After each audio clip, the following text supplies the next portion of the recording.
What is up, Ravens Flock? Huge shout out for your support for the 410 Sports Talk. James and Glenn are the best in the business. They're killing it right now. They love talking Raven talk. Make sure you go subscribe to their channel. Let's go Ravens. Big trust. Welcome everyone to another episode of 410 Sports Talk. I'm Glenn Martin here with my co-host James Haskell and DK in the background running the show.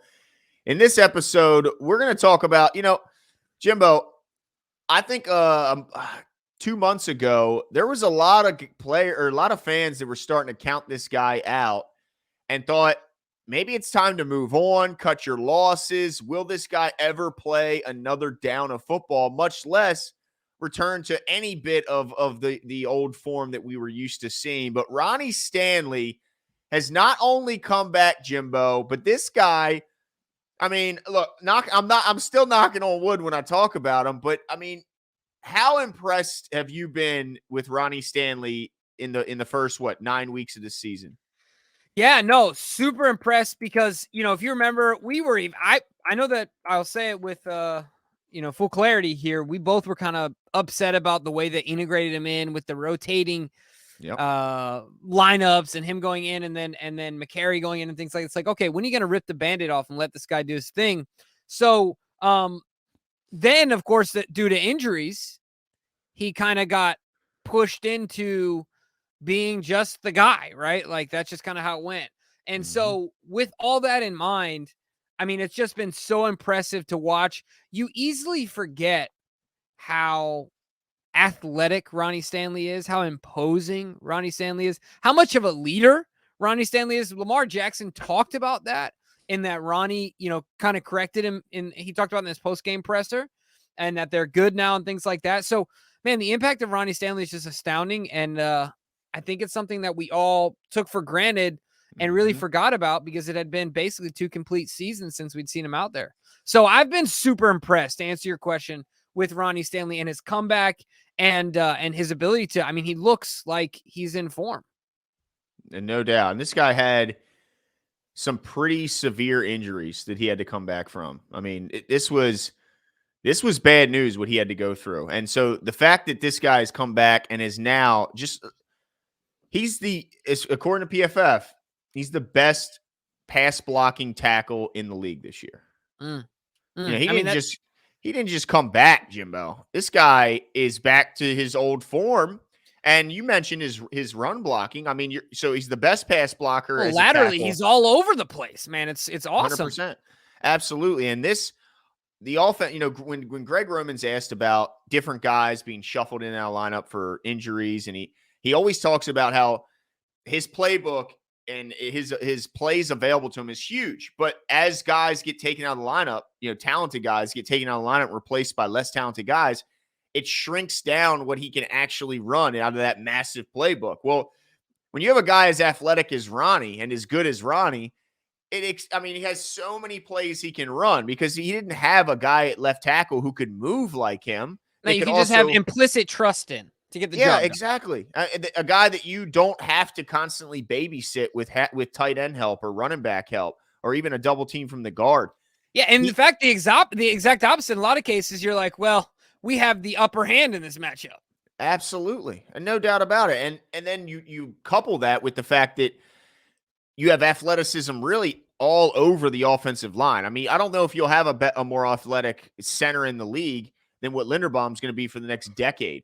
Moses, incredibly athletic for the tackle in the size that he is. Powers has some athletic limitations, but he's been in this offense for so long. He's certainly getting better. Zeitler's as solid a guard as you'll find.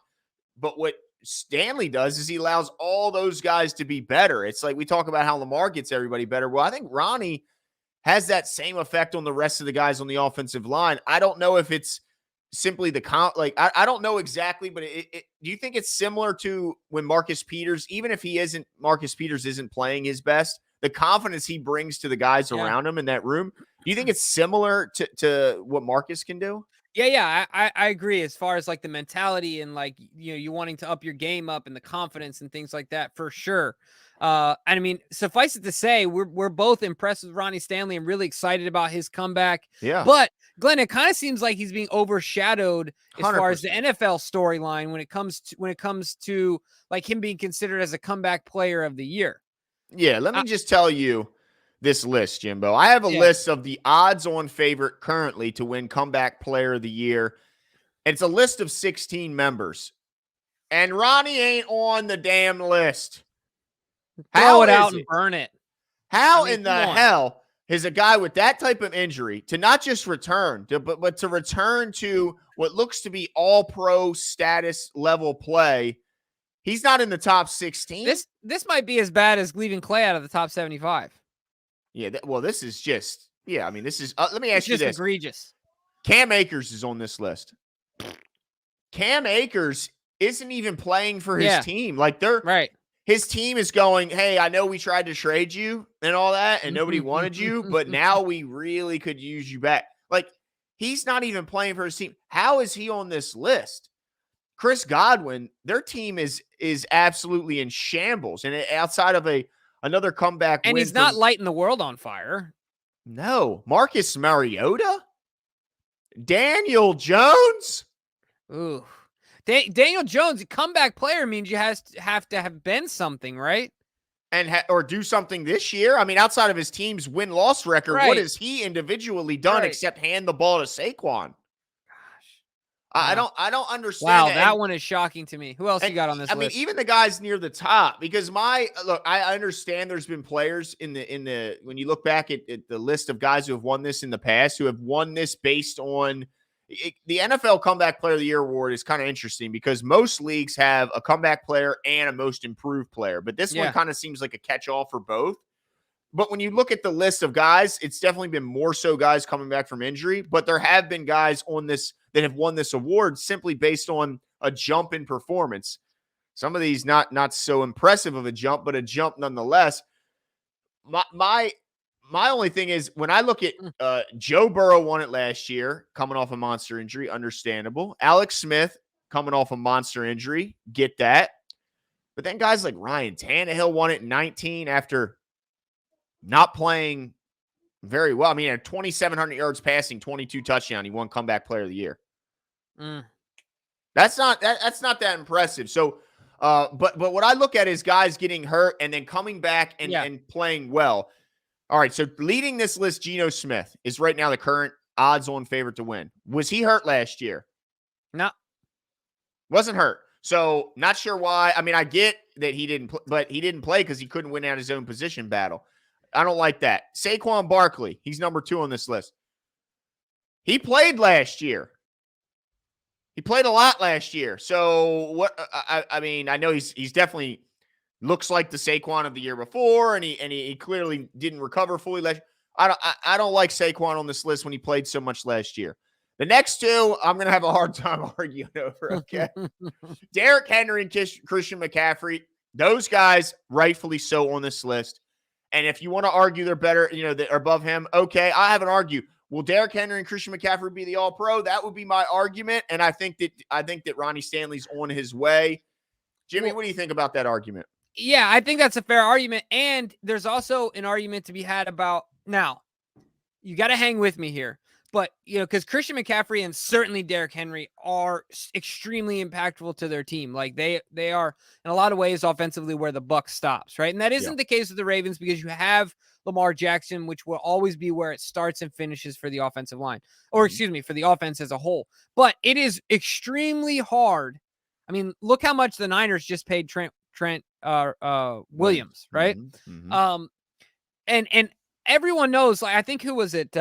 Ozzie Newsome said, the number 2 and number 3 is left tackle and outside linebacker, outside of quarterback, right? Mm-hmm. So Ronnie at left tackle is such a premier position, such an impactful position for this team that I realize it's not a skill position, but when you talk about impact to a football team, every single play, pass or rush, he's making an impact, right? Yep. Every single time. So it's not fair to say, well, he's not a skill position when his impact in a lot of ways is more profound.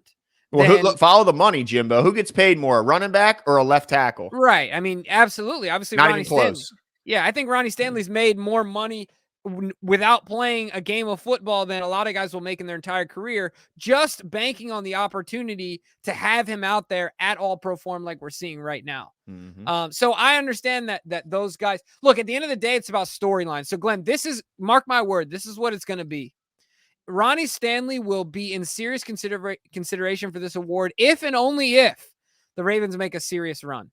That's why Tannehill was in consideration for this award. I think if they would have puttered out in the first round against us that year, I don't think he wins it. I think when the is fact this they went vote to the in? AFC Championship game.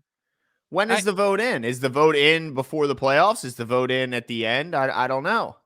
Yeah, I guess that's a good point.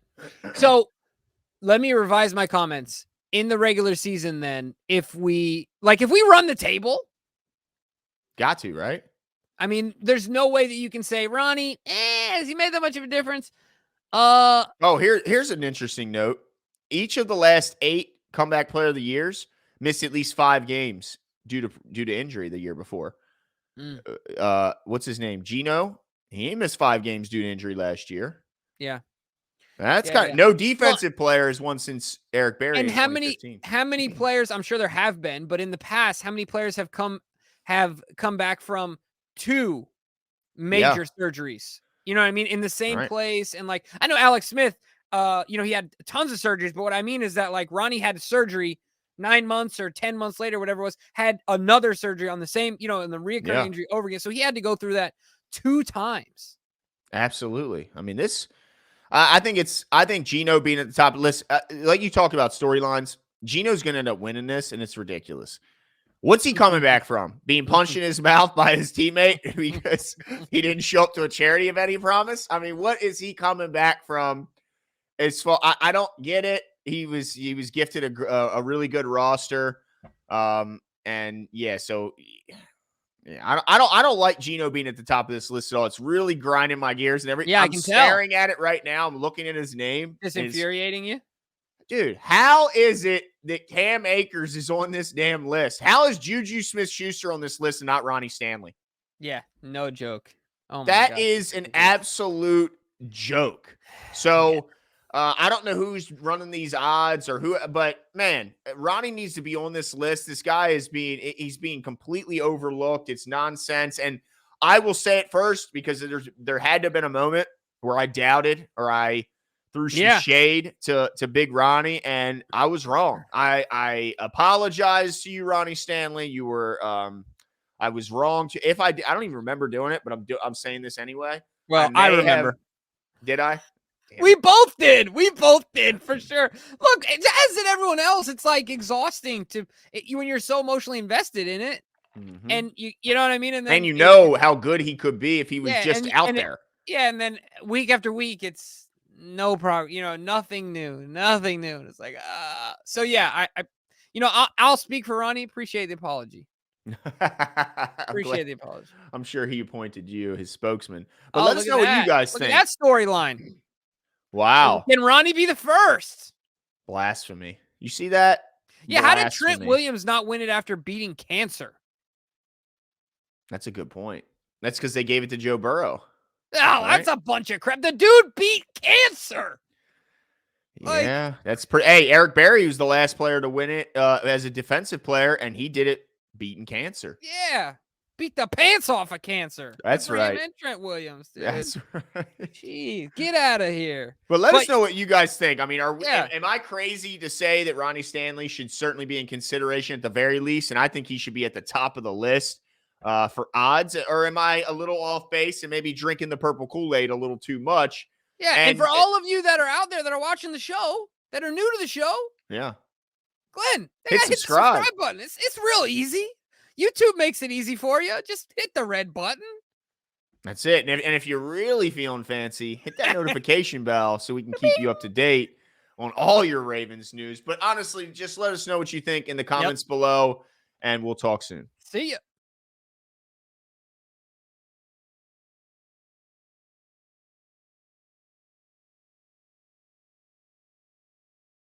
See ya.